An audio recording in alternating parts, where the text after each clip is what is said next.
Memphis Depay ainda joga pelo Corinthians? Pergunta super importante e pertinente. Vale a lembrança de que o Memphis sofreu uma lesão de grau 2, lesão muscular que demanda 1 a 2 meses. O contrato do holandês com o Corinthians, você sabe, se encerra em 30 de junho, mas antes, se ele estiver recuperado, vai ficar à disposição da seleção holandesa na preparação para o Mundial que vai ser disputado nos Estados Unidos, no Canadá e no México. Existe uma preocupação muito grande no Corinthians de que o Memphis não entre mais em campo, até porque, se não houver a renovação do contrato e ele não conseguir se recuperar a tempo, não vai haver tempo hábil para utilizá-lo. O Corinthians programou a recuperação física do Memphis em relação a essa lesão em 4 etapas. Estamos na primeira etapa. Ele ainda nem sequer faz atividades físicas dentro do campo. Importante registrar que não há nenhuma programação ou previsão com data de retorno. Tudo para evitar qualquer tipo de pressão. Queria contar que em relação à renovação de contrato, tudo segue estagnado. Cheguei a conversar com um dirigente importante da cúpula corintiana nessa semana para perguntar, e aí, vocês vão ou não renovar o contrato com o Memphis? Essa pessoa me contou que qualquer tratativa nunca acontece com o jogador. Ele é bem cordial e diz, conversam com os meus empresários. Mas o papo com os representantes do atleta é sempre muito complicado, os caras colocam uma série de dificuldades e o Corinthians já deixou bem claro que não há a mínima possibilidade de continuar bancando cerca de 6 milhões de reais por mês para contar com o holandês a partir da metade do ano. Só para completar, importante registrar que hoje a dívida do Corinthians com o Memphis gira na casa dos 42 milhões de reais. Falando de gerente de futebol, porque o nosso querido Renan Blois foi demitido, né?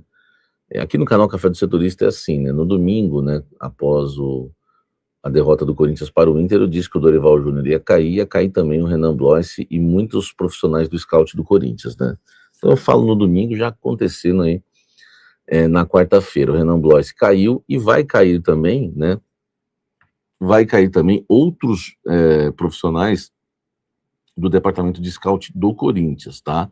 Então é bom a gente aguardar que teremos mais demissões também. O Corinthians contratou o Lucas Verneg, né, que vem para assumir a função aí de analista de desempenho, né? Ele estava no Vasco, estava 8 anos no Vasco e agora vem para a função de analista de desempenho. Não é para substituir o Renan Blois, o gerente de futebol. O Corinthians analisa da seguinte forma, vamos lá.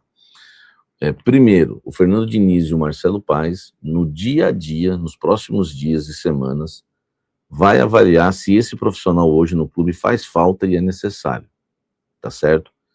Então, o Marcelo Paes e o Diniz vão avaliar se é necessária a contratação de um gerente de futebol. Então, não existe nenhum alvo, tá?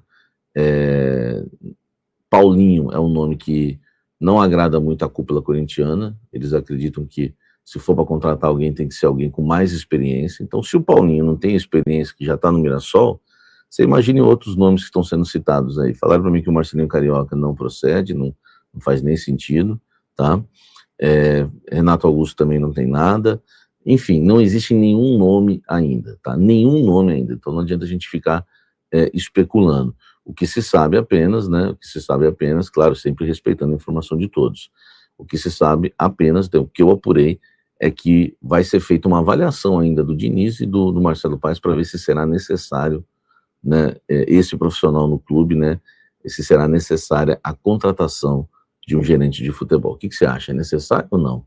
Deixa o like, comente aqui embaixo. Vamos embora falar muito do Coringão. Quero começar falando sobre o Platense, porque eu tenho dados do Dataclaus e eu tenho apurações do time do Platense, tá? O que o Corinthians precisa tomar cuidado em relação ao Platense nesta quinta-feira. Primeiro, o Dataclaus aqui para vocês, tá? Fundado em 1905, tem 121 anos de vida, passou boa parte da sua história longe da primeira divisão, né, no ostracismo, até 2023, quando subiu para a primeira divisão e foi finalista da Copa da Liga Argentina. No ano passado foi campeão do torneio Abertura, né, o campeonato argentino disputado no primeiro semestre, de forma surpreendente, tá? O primeiro título relevante da história do clube, mas acabando a competição, voltou à realidade. Perdeu o técnico campeão, o Flávio Orsi, e viu fracassar a aposta, né, em outros 2 treinadores, né, o Christian Gonzalez e o Hernan Lambert. 15 jogadores deixaram o clube, que terminou a clausura na 28ª colocação, muito mal, né? e já assim a maior parte dos jogadores que conquistaram o título histórico. O time vem mal nesta temporada sob o comando do técnico Walter Zunino, não vence há 6 partidas seguidas, 6 jogos sem vencer o Platense, hein? Empates contra Lanús, New Old Boys, Deportivo Riestra, o Defensa e Justiça, e derrotas para Argentino Júnior e Vélez. Quer dizer, não ganha de ninguém o Platense. Última vitória foi em 21 de fevereiro, contra o Barraca Central pelo torneio Abertura, tá? 21 de fevereiro, hein? Olha só a última vitória. Neste ano de 2026 são 13 jogos, 4 vitórias, 6 empates e 3 derrotas. Os principais nomes do time são o zagueiro Vitor Cuesta, ex-Botafogo, ex-Bahia e Inter, tá? O atacante Juan Galto, né, que é ex-La Corunha, e o Basel, né, ex-La Corunha e Basel, e o centroavante, o Augusto Lotti, tá? O meia Zapiola, eu já apurei com fontes que é o melhorzinho, que distribui a bola, enfim. E me falaram também do lateral esquerdo, tá? Eu não sei o nome dele, mas é por onde o Platense, já estou entrando nas minhas apurações, é por onde o Platense mais ataca, pela lateral esquerda. Então a gente deve ter um Mateuzinho talvez mais, né, contido. O lateral direito já é mais marcador deles, o lateral esquerdo apoia mais, e o meia, o Zapiola, é o que, né, arma jogadas. Eu vou falar só mais um pouquinho sobre o time aqui, deixa eu terminar aqui o Data Claus. É um time que marca muitos poucos gols e sofre muito poucos gols também. Por isso empata muito. Foram 7 jogos, foram 7 gols feitos e 7 tomados em 13 jogos no ano. O artilheiro do time tem 2 gols, é o Lotti, tá? O Augusto Lotti. Atualmente é o 10º colocado no grupo 1 do torneio Abertura, né? Com 15 pontos, são 15 equipes, se classificam as 8 primeiras. E está classificado para, enfim, a final da Copa da Argentina, vai pegar o San Martín de São Juan, da 2ª divisão. Enfim, o que me falaram do Platense, que é um time com muita pegada, muita vontade, né? Não é um time de velocidade, não é um time um time habilidoso, técnico e nem de velocidade. É um time mais de força física, um time de vontade, que gosta de pressionar, mas quando sai para pressionar, muitas vezes dá o bote errado e deixa espaços no meio campo.